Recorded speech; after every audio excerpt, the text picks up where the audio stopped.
A'udzubillahiminasyaitonirrajim. Bismillahirrahmanirrahim. Assalamualaikum warahmatullahi wabarakatuh. Alhamdulillahirabbil alamin. Wa bihi nasta'in ala umurid dunya waddin. Wassalatu wassalamu ala asrafil mursalin wa ala alihi wa sahbihi ajma'in. Amma ba'd. Segala puji bagi Allah yang mana telah memberikan kita begitu banyak kenikmatan, baik itu nikmat iman, Islam, dan nikmat yang tiada taranya, yaitu nikmat kesehatan. Salawat dan salam tak lupa pula kita curahkan kepada junjungan kita Nabi besar Muhammad Sallallahu Alaihi Wasallam, yang mana beliau telah menuntun kita dari zaman kegelapan atau zaman jahiliyah hingga membawa kita ke jalan yang benar. Semoga kita kelak mendapatkan syafaatnya di yaumul kelak nanti. Amin amin ya rabbal alamin. Sahabat-sahabat yang dimuliakan oleh Allah, pada kesempatan kali ini, saya akan menyampaikan ceramah singkat saya mengenai Maulidur Rasul. Bicara tentang peringatan Maulid Nabi yang sering kita rayakan pada setiap tanggal 12 Rabiul Awal dalam kalender Hijriyah, tentu tidak terlepas dari perintah Allah Subhanahu wa Ta'ala kepada setiap hambanya untuk senantiasa memuliakan dan mencintai Nabi Muhammad SAW. Bulan Rabiul Awal adalah bulan yang sangat bersejarah dalam kehidupan umat Muslim, terutama pada tanggal 12 Rabiul Awal pada tahun Gajah sekitar 1500 tahun yang lalu telah dilahirkan seorang bayi di Jazirah Arab sana, yaitu seorang pemimpin umat manusia yang merupakan rahmat bagi seluruh alam semesta, yang dimana bayi tersebut sangat dinantikan dan dicintai oleh kakeknya yang bernama Abdul Muthalib, sehingga sang kakek ini berazam jika suatu saat nanti lahir cucunya, maka ia akan memberi namanya dengan Muhammad.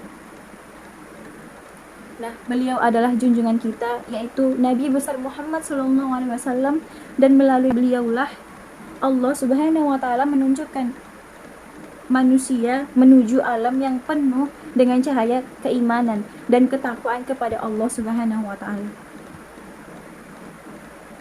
Memperingati Maulid Nabi SAW sejatinya merupakan bentuk ekspresi cinta kepada Rasulullah SAW. Cinta kepada Nabi merupakan bagian integral dari iman. Maulid Nabi merupakan salah satu hari besar bagi umat Islam yang diperingati dengan berbagai kegiatan bermanfaat guna meningkatkan keimanan kita kepada Allah Subhanahu wa Ta'ala. Salah satu kegiatan yang kerap kali dilakukan adalah pelaksanaan takbir akbar dengan tema Maulid Nabi. Nah, mencintai dan menyayangi Nabi melebihi diri kita sendiri dan orang tercinta merupakan amalan yang sangat utama, sebagaimana firman Allah dalam surat Al-Ahzab ayat 6, yaitu yang berbunyi, An-nabiyyu ula bil mu'minina min anfusihim. Artinya, Nabi itu lebih utama bagi orang-orang mukminin dari diri mereka sendiri. Nah, dengan demikian, sudah menjadi keharusan bagi umat muslim untuk mendahulukan kecintaan kepada Allah dan Nabi Muhammad SAW. Dengan memperingati kelahiran Rasulullah SAW, dapat dijadikan sebagai teladan dari Rasulullah dan jihad perjuangannya di dalam menegakkan agama Islam. Dalam menyambut dan memperingati Maulid Nabi, marilah kita telusuri dan kita hayati perilaku hidup Rasulullah yang selanjutnya kita jadikan acuan di dalam aktivitas kita sehari-hari dan berjuang di jalan Allah Subhanahu wa Ta'ala. Allah Subhanahu wa Ta'ala juga berfirman di dalam surah Al-Ahzab ayat 21, yang dimana artinya, sesungguhnya telah ada pada diri Rasulullah itu suri tauladan bagimu. Ialah orang yang mengharapkan rahmat Allah dan kedatangan hari kiamat, dan ia banyak menyebut akan Allah. Nah, dengan kehadiran beliau yang disifati dengan berbagai kesempurnaan ini dimaksudkan agar beliau menjadi panutan dan teladan terbaik seluruh manusia.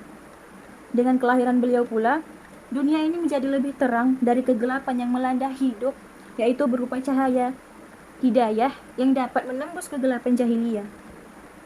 Allah mengutus beliau untuk memberikan kabar gembira dan peringatan kepada semua umat manusia. Dengan izin Allah, beliau mengajak manusia kepada Allah.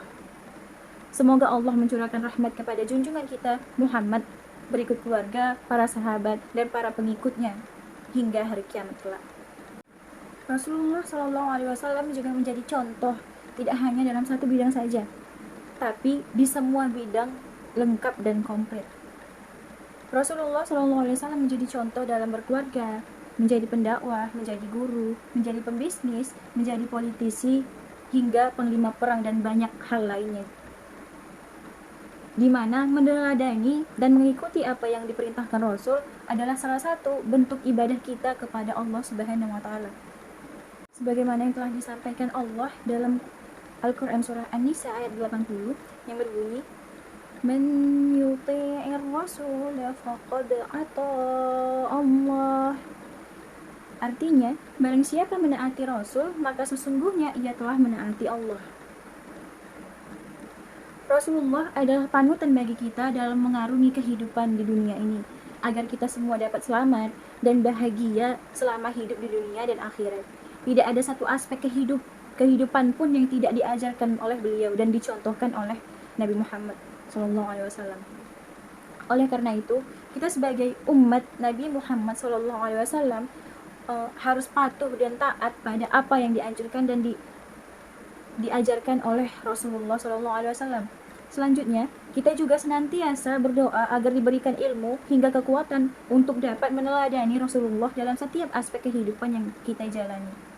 Lalu, yang perlu kita ketahui, ada 4 sifat Rasulullah yang harus kita implementasikan dalam kehidupan kita sehari-hari agar hidup kita selalu damai, sejahtera, dan selamat dunia akhirat. Yaitu diantaranya ada siddiq, amanah, tabligh, dan fatonah.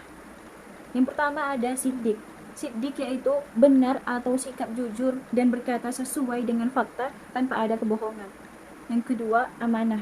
Sikap yang dapat dipercaya seperti misalnya jika ada urusan atau titipan yang dipercaya kepada seseorang maka harus dilaksanakan sebaik-baiknya. Yang ketiga, sifat terpuji Rasulullah SAW adalah tabligh yang memiliki arti menyampaikan. Contohnya, ketika seseorang dititipi amanah, maka kita harus menyampaikannya kepada yang berhak menerimanya. Dan yang terakhir adalah fapona, yang artinya cerdas atau pandai. Dalam kehidupan sehari-hari, sifat ini bisa diimplementasikan dengan rajin belajar dan bisa membagi waktu. Terlebih lagi pada zaman sekarang ini, pergaulan semakin tidak terkontrol, sehingga sangat perlu untuk menanamkan 4 sifat Rasulullah seperti yang sudah disampaikan tadi agar hidup selalu sejahtera. Sepertinya hanya itu yang bisa saya sampaikan mengenai Maulid Nabi ini. Semoga segala sesuatu yang telah saya sampaikan dapat bermanfaat bagi kita semua. Untuk itu, lebih dan kurangnya saya memohon maaf kepada Allah, saya memohon ampun. Terima kasih dan wassalamualaikum warahmatullahi wabarakatuh.